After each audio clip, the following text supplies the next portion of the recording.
السلام علیکم ناظرین، آج ہم آپ کو سائنس کی دنیا میں ہونے والے چند اہم خبروں کے بارے میں بتائیں گے۔ جانیے ایک ایسے ستارے کے بارے میں جس نے سپر نووا نہیں بننا تھا لیکن امیدوں کے برعکس سپر نووا بنا، اور ماہرین نے افریقہ میں ایک بچے کی قبر دریافت کی جو کہ 78,000 سال پرانی ہے۔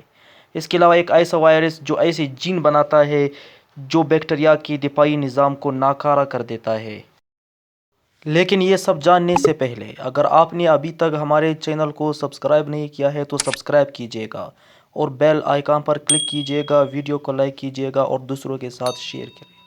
تو پہلی خبر یہ ہے کہ سائنسدانوں نے ایک ایسے ستارے کو دیکھا ہے جس کو سپر نووا نہیں بننا چاہیے تھا۔ ہبل ٹیلیسکوپ کی تصاویر سے پتہ چلتا ہے کہ ایک پپی ستارہ جس کی زندگی کا خاتمہ ہائیڈروجن سے خالی سپر نووا کی صورت میں ہوا ہے۔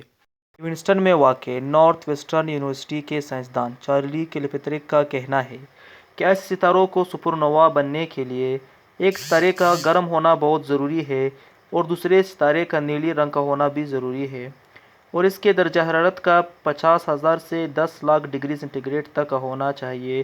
لیکن اس ستارے کے بارے میں ان کا کہنا ہے کہ شاید اس ستارے نے اپنی زیادہ تر ہائیڈروجن پہلے ہی دھماکوں کی صورت میں خارج کی ہو، یا پھر ستارے کے کور میں ری ایکشن، یا پھر دوسرے ستارے کے اس کے مدار میں گزرنے کی وجہ سے ہائیڈروجن اسی ستارے نے جذب کی ہو۔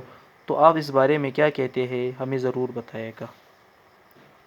دوسری خبر یہ ہے سائنس کی دنیا میں کہ سائنسدانوں نے مشرقی افریقہ میں ایک ایسے قبر کو دریافت کیا ہے جس میں ایک بچے کو دفنایا گیا تھا، اور یہ قبر 78,300 سال پرانی ہے۔